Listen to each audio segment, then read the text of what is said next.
일본인들은 현재 한국인들에 비해서 평균 4cm 정도 작고 조선시대 당시에는 더 차이가 컸다고 합니다. 더 이상한 점은 현대 일본인들의 키와 체격이 점점 더 작아지고 있다는 점인데 일본 내 연구조사 결과입니다. 왜 이런 현상이 나타나고 있는지 간단히 살펴보았습니다. 우리에 비해 일본인들의 체격이 작다는 것은 잘 알려진 사실입니다. 몇몇 조사 사진을 봐도 알 수 있습니다. 그렇다면 이것이 지금이 아니라 과거에도 그랬는지 잠깐 기록을 찾아보면 그 기록도 꽤 많습니다. 16세기 말 임진왜란 당시 정찰에 나선 조선군은 작은 키의 왜군 병사들과 조선의 3분의 1 정도밖에 안 되는 작은 식사량에 놀랐습니다. 이것은 일본인 기록에서도 18세기 후반 하야시 시에이가 지은 정치지리서 삼국통람도설에서도 나와 있습니다. 이 기록에 조선인은 체격이 커서 힘도 세고 밥도 일본인보다 2배를 먹는다고 기록되어 있습니다. 이 시대의 일본인들의 평균 키는 남자가 150cm대 중반, 여성은 140cm대 중반이었습니다.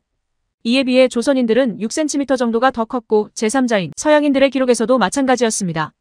1894년 이사벨라 버드 비숍 여사는 당시 영국에서 베스트셀러에 올랐던 조선과 그 이웃나라들이라는 책에서 조선인들은 중국인이나 일본인들보다 잘생겼다. 체격도 일본인보다 훨씬 컸고 남자 짐꾼들은 보통 45kg의 짐을 쉽게 들었다고 썼습니다. 그렇다면 최근 조선은 어떨까요? 여러 연구가 있지만 2016년 영국의 임페리얼 칼리지 런던의 데이터에서는 세계 200개국을 대상으로 남녀의 평균 신장이 1914년을 기준으로 2014년까지 100년간 어떻게 달라졌는지 조사했습니다. 결과 한국 남성은 159.8에서 174.1cm로 15.1cm 커졌고 여성은 142.2에서 162.3cm로 20.1cm가 커져 더 놀랍습니다. 이것은 세계 세 번째로 큰 폭으로서 전체 순위 세계에서 남성은 152에서 51위, 여성은 196위에서 55위로 수직 상승한 것입니다. 이 조사에 따르면 한국 남성은 아시아에서 키가 가장 큽니다. 여성의 경우 그 성장폭이 세계 1위입니다. 반면 일본 남자는 156.1cm에서 170.8cm가 되어 세계 187위에서 102위로 대폭 상승했지만 평균 이하입니다. 여자는 142.3에서 158.3cm로 195위에서 112위가 되었습니다. 어찌되었든 한국인은 일제식민지 시기와 6.25 전쟁에 의한 극단적인 영양 공급 부족 시기의 세대를 제외하고는 역사 전체를 통틀어 일본인보다 키도 크고 체중도 더 나간 것은 확실해 보입니다. 본론으로 들어가서 왜 일본인들은 키도 작고 몸집도 작은지를 알아보면 첫 번째 이유로는 유전적인 이유입니다. 북유럽의 네덜란드, 스웨덴 사람들처럼 추운 지방일수록 사람도 크고 동물도 큰 경우가 많은데 이는 추운 지역에선 체온 유지를 위해 오랜 세월 동안 점차 환경에 맞추어 덩치가 커졌다는 것입니다. 반대로 더운 지방은 체격이 작을수록 유리한데 모두 자연 선택에 의해 환경에 적합한 유전인자가 진화한 결과라는 것이죠. 시베리아의 혹독한 추위 속에서 진화한 북방계가 한반도와 일본으로 내려오면서 남방계 인종과 뒤섞이게 되는데 거의 대부분의 북방계가 한반도에 더 많이 오게 되었고 섬나라인 일본 쪽으로는 극소수만이 이주했다는 것입니다.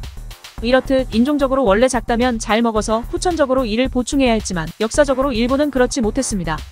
군국주의 나라인 일본은 일왕의 영향이 막강했었고 특정 시기 매우 오랫동안 고기를 먹지 않는 시기가 있었습니다.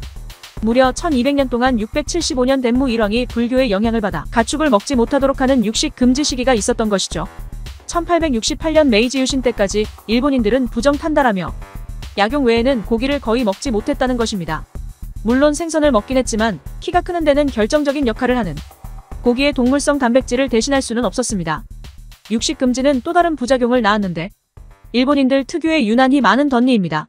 무려 1200년이 넘는 기간 동안 질긴 고기 대신 생선과 채소 등 부드러운 음식만 먹다 보니 턱 근육이 퇴화한 것이죠. 결과적으로 턱 크기는 작아지는데 치아는 그대로여서 치열이 아주 엉망이 되어버린 것입니다. 그러던 중 메이지 유신을 추진하면서 일본 지배층들은 직접 만난 서양인들의 체격에 상당한 충격을 받았다고 합니다. 서양인과 일본인이 함께 서면 마치 어른과 아이 같았고 이에 굉장히 자존심도 상하고 문제의식을 갖게 됐습니다.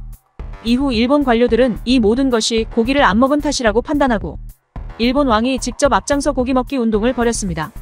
고기를 먹지 않으면 문명인이 아니다 라고 슬로건까지 걸었고 범국가적인 운동을 펼쳤지만 사회적 반발이 무척 심했습니다. 고기를 먹으라는 명령을 내린 일왕을 암살하기 위해 10명의 자객이 궁으로 난입하는 사건까지 벌어졌던 것이죠. 고기를 먹으면 일본의 정신이 더러워져 신들이 살 곳이 없어지게 된다는 것입니다. 1,200년도 아닌 무려 1200년 이상 먹지 않던 고기를 갑자기 의무적으로 먹으라고 하니 백성들의 고충도 매우 컸다고 합니다. 무엇보다 일본 백성들은 고기 비린내를 견디지 못했기 때문에 어떡하든 고기를 먹게 하기 위한 새로운 음식이 개발됐습니다.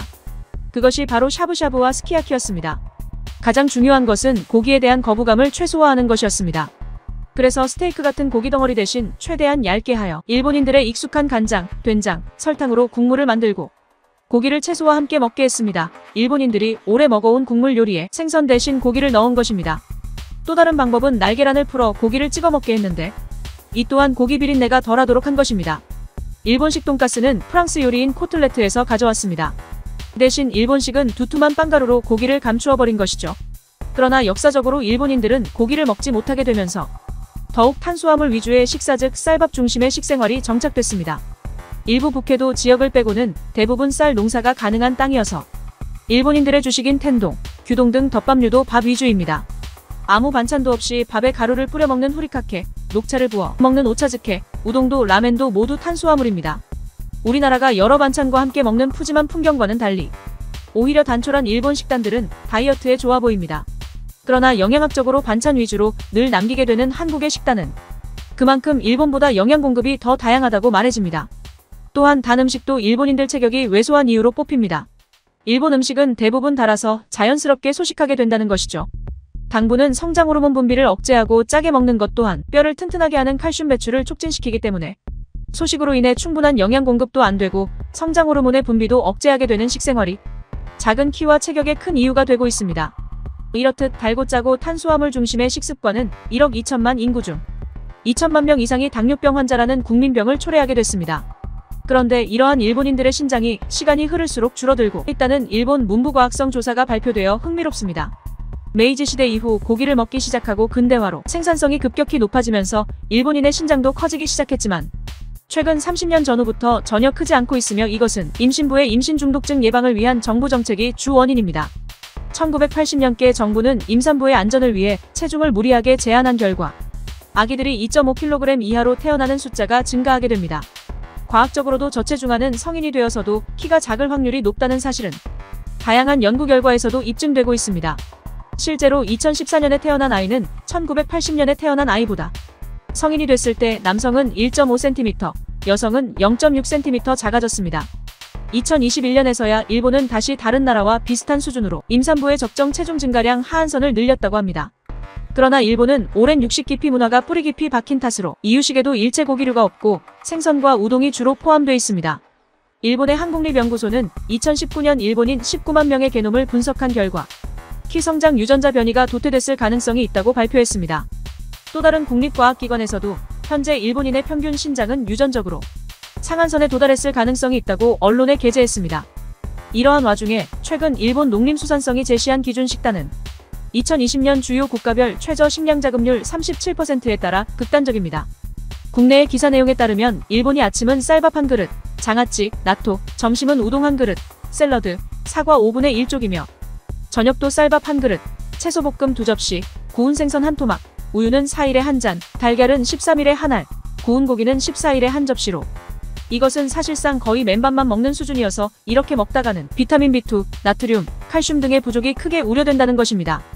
일본은 북한의 미사일 실험과 러시아의 우크라이나 침공에 대해 여러 정치 경제적 변수에 한국보다도 매우 민감해하고 있습니다. 한국도 식량 자급률은 45.8% 정도로 일본과 큰 차이는 아니지만 일본은 쌀 98% 자급력을 빼면 그 외 곡물들은 거의 제로라고 합니다. 옥수수는 99% 미국과 브라질, 밀가루는 85% 미국, 캐나다에서 대두는 미국의 75%, 주식인 메밀 자급력은 15% 정도라는 것이죠.